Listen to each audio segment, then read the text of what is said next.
السلام علیکم جی، میں ہوں ببو رانا اور آپ دیکھ رہے ہیں پوڈ کاسٹ ود ببو رانا۔ جو میں نے پہلے اپنے پوڈ کاسٹ جتنے بھی ریلیز کیے اس کا بہت اچھا فیڈ بیک آیا، آپ لوگوں نے بہت پسند کیا، کامنٹس اچھے بھی آئے برے بھی آئے، تنقید برائے اصلاح ہوتی ہے۔ میں نے اس بات کو کبھی وہ نہیں کہا کہ آپ کے کیسے کیسے کامنٹس آتے ہیں۔ ہاں، تو آج کا جو میرا پوڈ کاسٹ ہے یہ میرے لیے بھی بہت ایک کہہ لیں کہ ایکسپیرینس ہے، اور میں اس طرح کا میں نے پہلے کبھی انٹرویو کسی کا نہیں کیا۔ جیسے آپ لوگ دیکھتے ہیں کہ اکثر میرے جتنے بھی ویڈیوز ہوتے ہیں یا پوڈ کاسٹ ہوتے ہیں آرٹسٹوں سے ہوتے ہیں، شوبز سے ریلیٹڈ لوگوں کے ساتھ ہوتے ہیں، یا کوئی سنگر ہوتا ہے یا کوئی قوال ہوتا ہے یا کوئی کامیڈین ہوتا ہے۔ آج جس شخصیت کو میں نے اپنے اسٹوڈیو میں دعوت دی ہے کسی تعارف کے محتاج نہیں، بین الاقوامی شہرت یافتہ علامہ سید علی کاظم صاحب میرے ساتھ موجود ہیں۔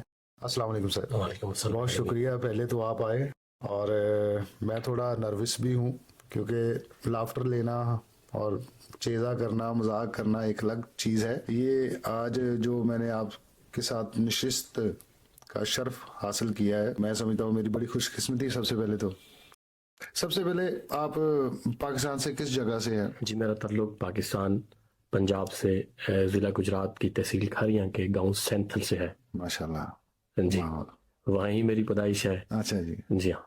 تو وہیں پہ آپ نے تعلیم حاصل کی؟ جی، میں نے بنیادی تعلیم وہیں سے حاصل کی۔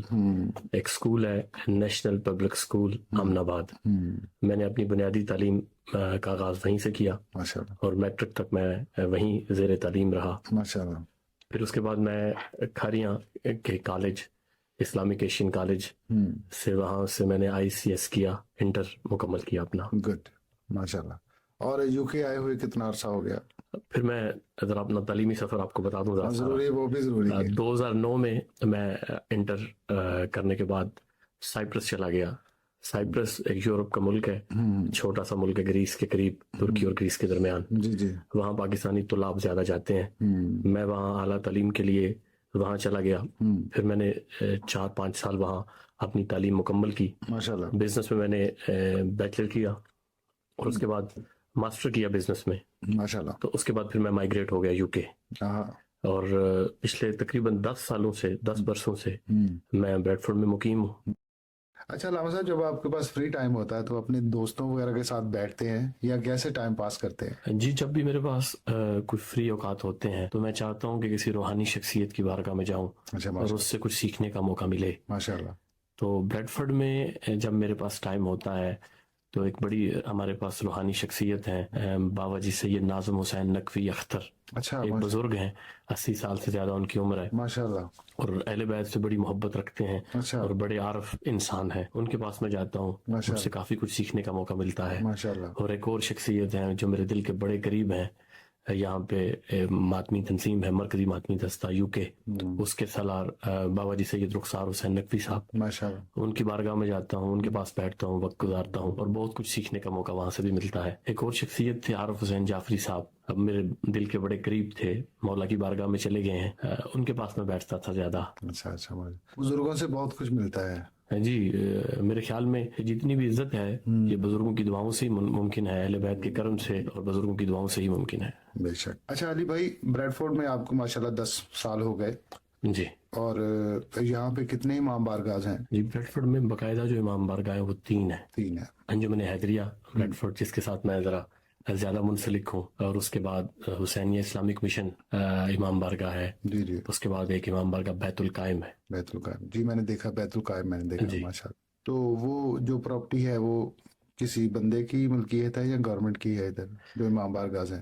نہیں، جو امام بارگاہوں کی پراپرٹیز ہیں، جیسے حیدریہ کی پراپرٹی باقاعدہ بائی کی ہے انجمن حیدریہ نے، اور حسینیہ بھی غالباً ایسا ہی ہے کہ انجمن کی پراپرٹی ہے۔ اچھا، گڈ، انجمن کی پراپرٹی، وہ تنظیم جو بنی ہوتی ہے۔ تنظیم جی، اس کی۔ میں نے تھوڑا سرچ کیا، آپ آئے تو یہاں اعلیٰ تعلیم حاصل کرنے کے لیے تھے، اسٹڈی، تو پھر یہ ذاکر علامہ اس طرف آپ کی ڈگر کیسے بن گئی؟ حضور، بچپن سے ہی مجھے شوق تھا ذکر اہل بیت کرنے کا، ماشاءاللہ۔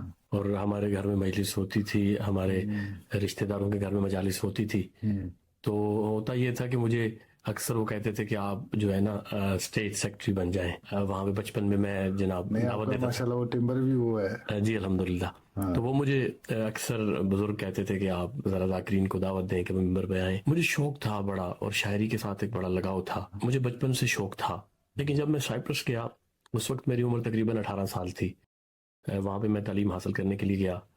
میں نے وہاں پہ جا کے دیکھا کہ کوئی ایسا خطیب نہیں ہے، کوئی ایسا ذاکر نہیں ہے، کیونکہ وہاں پہ کچھ لوگ زیادہ سیٹل تو تھے نہیں، طالب علم زیادہ وہاں پہ جاتے تھے، کوئی فیملیز تو تھی نہیں.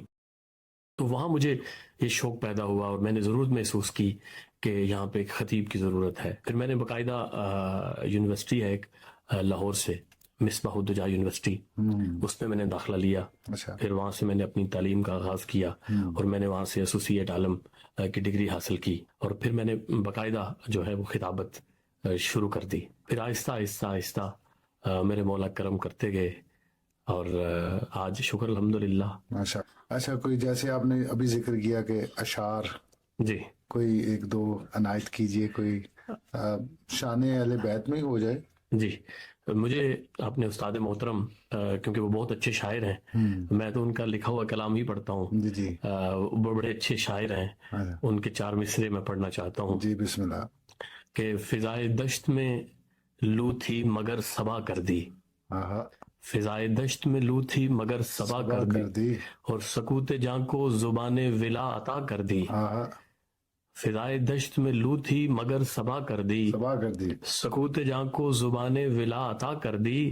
میں خواہشات کی مٹی میں دفن ہونے لگا، آہا. میں خواہشات کی مٹی میں دفن ہونے لگا، علی کے ذکر نے پھر زندگی عطا کر دی. سبحان اللہ. واہ واہ واہ واہ. ماشاء اللہ ماشاء علی اللہ کے ذکر نے پھر زندگی عطا کر دی. ماشاء اللہ. اور ایک اور شعر میں ان کا پڑھنا چاہوں گا. یہ شعر مجھے اتنا عزیز ہے، اتنا عزیز ہے کہ میں بیان نہیں کر سکوں گا کہ مجھے کتنا عزیز ہے. اپنی جان سے زیادہ عزیز ہے یہ قبلہ. آپ دیکھیں گے کہ شعر کی نوعیت سے آپ کو اندازہ ہوگا کہ یہ واقعی ہی اہل بیت کا طرز ہے ان کی قلم پر. واہ واہ. کہ میلاد مصطفیٰ کے جلوسوں کا راستہ، میلاد مصطفیٰ کے جلوسوں کا راستہ ہموار کر گیا ہے مہینہ حسین کا. میلاد مصطفیٰ کے جلوسوں کا راستہ ہموار کر گیا ہے مہینہ حسین کا. اور قطرے جبین ختم الرسل کے بنے نبی، قطرے جبین ختم الرسل کے بنے نبی، مسلم حبیب جون پسینہ حسین کا. سبحان اللہ. واہ واہ واہ. مسلم حسین، مسلم حبیب جون پسینہ حسین کا. جان ایلیا صاحب نے بھی بڑی، ان کے کوئی شعر آپ کو یاد ہو جان ایلیا صاحب کے؟ جون ایلیا صاحب کا ایک شعر ہے کہ اکبر کا جہاں سر ہے وہیں جون کا سر ہے. اکبر کا جہاں سر ہے وہیں جون کا سر ہے، شبیر کا زانو ہے مساوات کی دنیا. اللہ. اکبر کا جہاں سر ہے وہیں جون کا سر ہے. یعنی دیکھیں کہ امام حسین نے، جنہوں نے کریم کربلا امام حسین پہ اپنی جانوں کا نذرانہ پیش کیا، امام حسین نے انہیں کتنی عزت عطا کی. بے شک. جون ایک حبشی غلام تھے. جی جی ایسا ہی. تو وہ کہہ رہے ہیں کہ اکبر کا جہاں سر ہے، امام حسین کے بیٹے جو ہم شکل رسول ہیں، کہ اکبر کا جہاں سر ہے وہیں جون کا سر ہے، شبیر کا زانو ہے مساوات کی دنیا. کبھی ایسے ہوا کہ آپ کسی جگہ پہ پہلی دفعہ ذکر اہل بیت کے لیے گئے ہوں اور آپ کسی اور ایڈریس پر پہنچ گئے، تو ٹائم بھی ایسا سیم ہو کہ وہاں پہ مجالس والے لوگ آپ کا انتظار کر رہے ہیں اور آپ غلطی سے نہ چاہتے ہوئے کسی ٹائمنگ کوئی ایسی گڑبڑ ہوگی کہ ٹائم کا کلیش ہو گیا، تو اس وقت کیسے ہینڈل کرتے ہیں؟ جی مجھے یاد ہے کہ تقریباً 2 سال پہلے ہم جا رہے تھے مجلس پڑھنے کے لیے مدرویل. وہاں پہ ہمارے دوست سید فطرت مہدی ترمذی مجالس اعزا کرواتے ہیں بیت الحزن اسکاٹ لینڈ میں. اچھا اچھا. تو جس لڑکے کے ساتھ میں جا رہا تھا، جس دوست کے ساتھ میں جا رہا تھا، اس نے پوسٹ کوڈ غلطی سے کوئی غلط ڈال دیا. مر گیا تھا. اب میں انہیں بتا رہا ہوں کہ ہم 5 منٹ میں پہنچ رہے ہیں. اب وہ انتظار 5 منٹ گزر گئے، ہمیں وہ جگہ ہی نہیں مل رہی. اچھا. پھر بار بار وہ ہمیں کال کریں آپ کہاں پہ ہیں، کہ وہ اعلان ہو رہا ہے، اسٹیٹ سیکرٹری اعلان کر رہا ہے کہ اب قبلہ صاحب پڑھیں گے، اب قبلہ صاحب پڑھیں گے، آ چکے ہیں تشریف لا رہے ہیں. وہ میں لائیو دیکھ بھی رہا ہوں کہ وہ بار بار کہہ رہے ہیں کہ آپ پڑھیں گے، لیکن وہ پوسٹ کوڈ غلط تھا. اور کتنی دور تھے آپ؟ تقریباً 15 منٹ کا فاصلہ تھا. پھر دوبارہ وہ اسے ڈھونڈنے میں